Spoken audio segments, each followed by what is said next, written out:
네, 지지부진한 테마 장세 이어졌던 어제장이었습니다. 그래도 에코프로의 의미 있는 반등 7%의 반등이 있었고요. BDI 운임지수 상승으로 해서 해운주들 강세 보였습니다. 8월 수출앱 데이터 역대 최고치 발표한 자동차주들 강세도 확인을 할 수가 있었습니다. 자, 중입자 치료 관련된 종목들, 또 통신 위성 관련주들도 테마 힘을 받았던 하루였는데요. 자, 어제장 수급 흐름 확인하면서 오늘 시장 전략 챙겨가겠습니다. 오늘도 도움 말씀에 이성웅 다울투자증권 영업부 차장 함께합니다. 차장님 어서 오십시오. 네, 안녕하십니까? 네, 우선 시간 외에 수급 들어온 특징주부터 확인하겠습니다. 박재은 아나운서 나와주시죠. 네, 오늘도 시간의 특징주부터 하나하나 만나보도록 하겠습니다. 디즈니가 향후 10년간 600억 달러의 통큰 투자를 단행한다고 하죠. 특히 테마파크와 크루즈에 집중될 걸로 보여지는데 이 때문일까요? 시간외에서 크루즈 관련주가 움직였습니다. 펜스타 엔터프라이즈가 10%대로 상한가 행진 이어간 모습이고요. 장 마감 후에 미국 울트라사이트와 JV 설립 계약 체결 소식을 알린 기업도 있었죠. 셀바스 헬스케어 역시나 가격 제한선까지 올라온 모습이었습니다. 위메이드는 액토즈로부터 미르에 대한 라이선스 계약금 1,000억 원을 수령한다는 소식을 전했는데요. 이에 움직이면서 위메이드 그룹주가 전반적으로 강했는데 특히 위메이드 상한가까지 올라온 모습이고요. 모아데이터의 경우에는 100억 원 규모의 전환사채 발행 결과 납입 완료를 공시하기도 했었습니다. 이 때문에 움직이면서 9.95% 강하게 올랐고요. 성화는 9.81% 오른 모습인데 장 마감 후에 히토류 금속 품질 테스트를 합격했다는 소식을 전했습니다. 지금까지 시간의 특징주 알아봤습니다. 네, 오늘은 시간 외의 특징주 대부분 9% 이상의 아주 강한 상승세 보인 종목들 이렇게 5종목 알아봤습니다. 그중에서 어떤 종목 볼까요? 성환이라는 종목을 한번 좀 네. 봐야 되는데 우선 시간에도 그렇지만 장중에도 좀 많이 올랐어요. 네. 우선 성환이 이 베트남 공제 재료가 이제 NDP, 그러니까 네오디뮴 프라세오디뮴이라는 이 금속에 대해서 이 합격에 대한 어떤 부분이 통과 이슈가 되면서 시간에까지 좀 장중의 상승을 계속 이어가는 모습을 좀 보여주었는데 이 성환이라는 기업 같은 경우가 이 히토류 쪽에서의 사업 진출 부분은 한지는 얼마 안 됐어요. 네. 그러면 본업이라고 할 수 있는 부분이 이 폴리에스터 같은 이 직물 제조가 대부분이라고 볼 수 있거든요.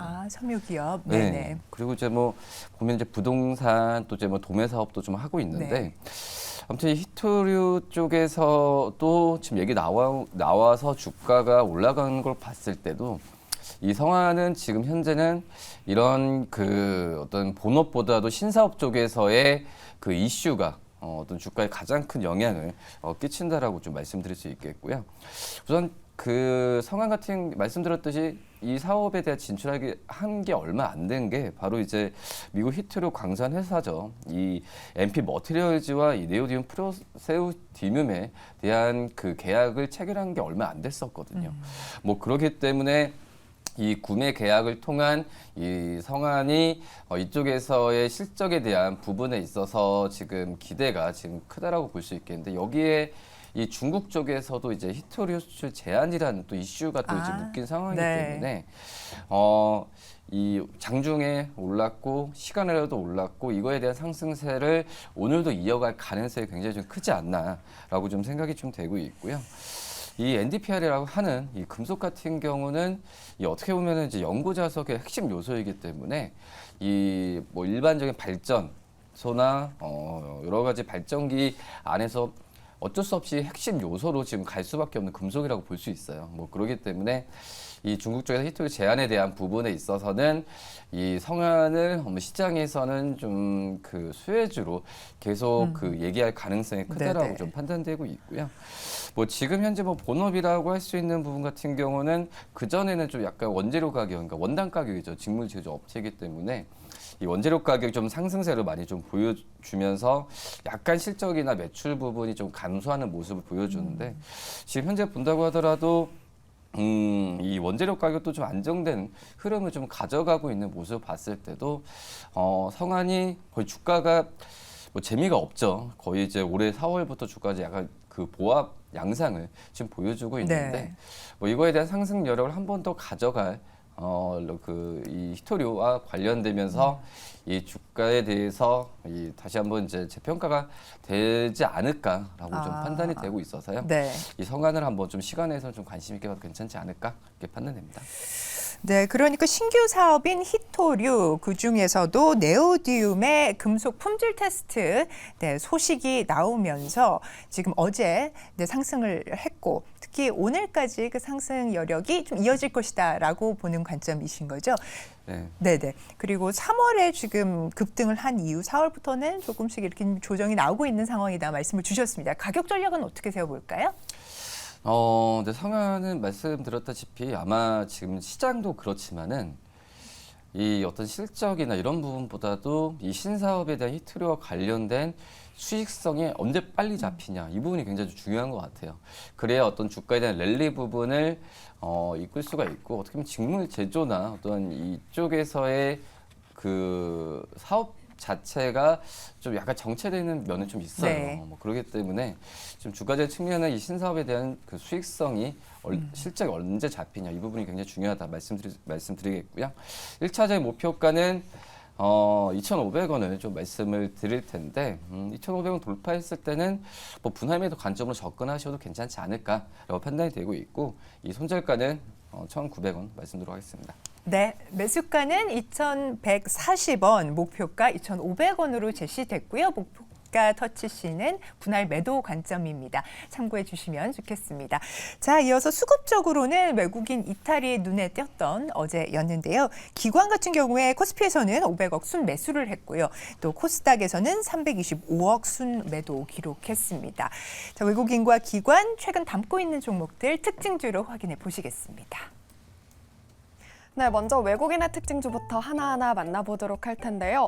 먼저 최근에 중국 화장품의 회복세가 관측이 되고 있다고 하죠. 이 안에서 화장품주에 대한 관심도 더 커지고 있는데요. 코스맥스를 17거래일째 사들이고 있고요. 자동차 부품의 판매 실적이 부각되고 있는 삼영무역도 보시면 12거래일 연속 매수 들어오고 있습니다. SK그룹주에 대한 관심도 굉장히 큰 상황인데요. 특히나 유가 상승으로 찐 LNG 기업의 히든밸류가 높아져가는 가운데 주주사인 SK를 8거래일째 사들이고 있습니다. SK이노베이션도 6거래일째 사들이고 있는데요. 국제 신평사의 신용등급 상향 속에서 관심을 받고 있습니다. 마지막으로 코나아이는 5거래일째 사들이고 있는데요. 비즈니스 데이터 플랫폼이죠. 이 쿠콘과 손을 잡고 몸집을 키워가고 있다고 합니다. 다음으로 기관의 특징주도 하나하나 만나볼까요? 먼저 올리브영의 성장세와 함께 배당주로서의 매력도 돋보이는 CJ부터 볼 텐데요.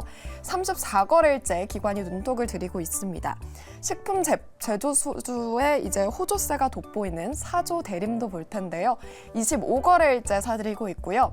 현대건설은 10거래일 연속 매수 들어오고 있는데 여의도 1호 재건축 수주전에 관심이 집중되고 있습니다. 풀무원은 8거래일 연속 매수고요. 스낵시장 진출로 기대감이 더 커지고 있죠. 이어서 GS 리테일은 5거래일 연속 매수를 하고 있는데요. MG 직원들이 신상품 10여 개를 개발에 나섰다고 합니다. 기대가 되는 부분이 있다는 점 참고하시길 바라겠습니다. 지금까지 외국인 기관의 특징주 알아봤습니다. 네, 외국인 수급 들어온 종목 가운데 먼저 하나 살펴보도록 하겠습니다. 어떤 종목 볼까요? 이 코나아이를 한번 좀 볼 텐데 한 2, 3년 전이었나요? 지역화폐 한참 얘기 나왔을 때 지역화폐 관련주로 또 얘기가 좀 나왔던 것 같아요. 그죠. 이제 이 어떻게 보면 이제 지역 화폐도 그렇고 이 결제 인프라는 IC 칩에 의한 이 활용을 지금 코나이가 굉장히 좀 잘 하고 있어요. 네, 그런 점에서 봤을 때는 이 어떤 이제 플랫폼이나 여러 가지 뭐 디지털 쪽에서의 이 사업에 대한 부분이 좀 다양하게 좀 가고 있다는 점이 저는 이 코나이의 이 사업의 특성이라고 좀 말씀드릴 수 있겠고요. 뭐 그러기 때문에 말씀드렸던 여기 결제 솔루션을 계속 유지하게 된다고 한다면 뭐 지역 화폐도 그렇지만은 뭐 금융 통신 뭐 이 하이패스 여러 가지 사업 쪽에서의 신규 적용처를 지금 많이 확대를 좀 하고 있는 상황이다라고 좀 말씀을 드릴 수 있겠고 뭐 지금 현재 어떻게 본다고 한다면 저는 코나이의 이런 신규 사업성도 중요하지만 지금 분기마다 지금 영업이익이나 이 순이익이 지금 증가하는 모습을 지금 보여주고 있거든요. 뭐 그렇기 때문에 단순 어떤 플랫폼 사업에 진출하는 것보다도 지금 작년 4분기, 올해 1분기, 올해 2분기 실적에 대한 부분에 영업이익과 당기순이익이 증가하는 걸 봤을 때 올해 그 증권사들의 이 코나이의 영업이익은 지금 530억 이상까지 지금 얘기를 하고 있거든요. 그러니까 뭐 지금 2020년에는 190억, 2020년 480억, 500억 안 넘었지만 지금 530억 이상까지도 좀 평가를 많이 하고 있는 상황이기 때문에 이 코나이가 단순 어떤 그 뭐 DID 사업이나 뭐 메탈 카드 이런 부분이 아니라 뭐 실적주로서의 어떤 테마와 어떤 네. 엮이지가 않고 네네. 실적주로서 간다는 점에서 저는 코나이에 이 점수를 더 주고 싶다라고 좀 말씀을 드릴 수 있겠고요.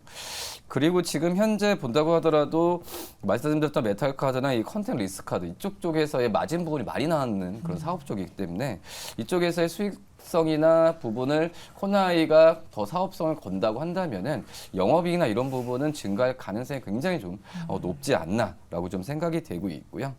뭐 그리고 지금 현재 본다고 하더라도 이 증권사들 같은 경우 목표 주가를 계속 지금 참 이 시장 지금 우리나라 전체 어떤 실적 추정에 낮는 상태에서도 코나이의 실적 추정을 높이는 관점에서 본다고 한다면 네. 이 코나이의 최근의 주가 상승은 이 실적과 연결되기 때문에 타당하지 않나라는 판단도 좀 되고 있습니다.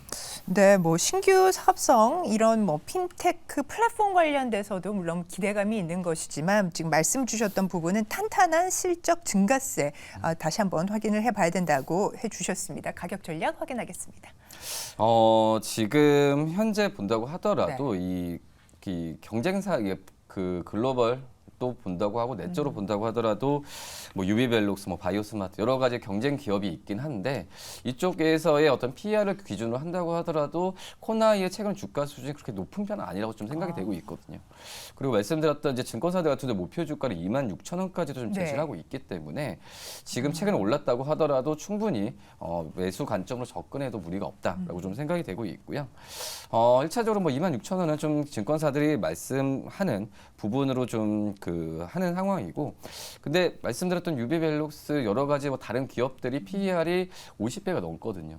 근데 이제 우리 EPS를 했을 때 이 50배 내외에서 지금 26,000원의 목표 주가를 주는 거기 때문에 그렇게 높은 수준은 아니다라고 좀 말씀드릴 수 있겠고, 그리고 손절가는 19,000원 좀 말씀드리도록 하겠습니다.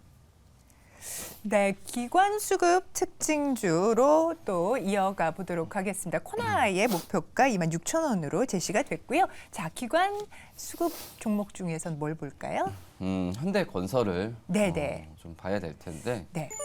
뭐 얘기는 이제 많이 들으셨을 것 같아요. 뭐 이제 원전 수주나 여러 가지 이제 그 네옴시티에 대한 이런 좋은 호재도 분명히 지금 현대건설 쪽에 있는 상황이고요. 근데 다른 건설사들이 지금 뭐 내후 외환을 걷고 있는 상황인데 그나마 지금 현대건설이 뭐 원전이나 뭐 다른 여러 가지 신사업 쪽에서의 진출 부분을 활발히 하고 있어서 다른 건설사들 대비해서는 현대건설이 유독 좀 많이 돋보이는 게 좀 사실이다라고 좀 생각이 되고 있고, 지금 현재 뭐 우리나라에서의 신한울 어떤 원전 쪽에서의 수주도 있는 상황이지만 지금 이제 주택 설비 공사나 여러 가지 부분에 있어서도 이 현대건설이 좀 활발하게 많이 하고 있다는 점도 네네. 저는 관심이 되는 상황이고, 특히 이제 가장 중요한 게 이제 해외 쪽이죠.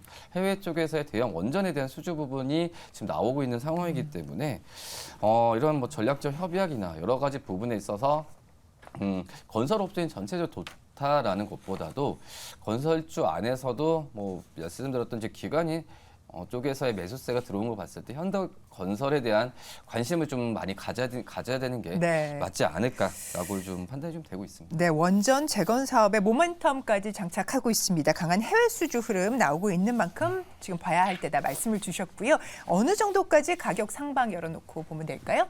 저는 1차적으로 이제 목표 주가는 41,000원을 좀 말씀을 네. 드릴게요. 뭐 지금 가격에서 한 12% 이상의 어떤 목표 주가를 좀 말씀을 좀 드리도록 하겠고, 그다음에 손절가는 34,000원 좀 말씀드리도록 하겠습니다. 네, 자 목표가 41,000원으로 제시가 됐습니다. 저희가 오늘장 공약주를 아주 짧게 한번 조금 브리핑해 주실 수 있을까요? 네, 시간 관계상 그래도 이거 놓칠 수가 없어서 제가 좀 부탁을 드려보겠습니다. 앞서서 이제 말씀드린 현대건설과 맥날 간참 원전 쪽에서의 두산 에너빌리티 좋습니다. 네. 말씀을 드리도록 하겠고요. 네. 우선 여러 가지 SMR 쪽에서의 강자고 재무적으로도 두산 에너빌리티가 좀 안정화되는 상황으로 가고 있기 때문에 말씀을 드리도록 하겠고요. 지금 목표 주가를 그냥 바로 말씀드릴게요. 네네. 이제 19,000원 이 말씀을 드리고 손절가는 16,000원 말씀드리도록 하겠습니다. 네, 이렇게 간략하게 정리를 해주셨습니다. 두산 에너빌리티 목표가 19,000원으로 확인을 해보시면 좋겠습니다. 네, 오늘 이렇게 종목 진단 살까 말까에서 여러 종목들 짚어주셨는데요. 오늘도 도움 말씀 이렇게 준비해 주신 이성웅 차장님 말씀 대단히 감사합니다.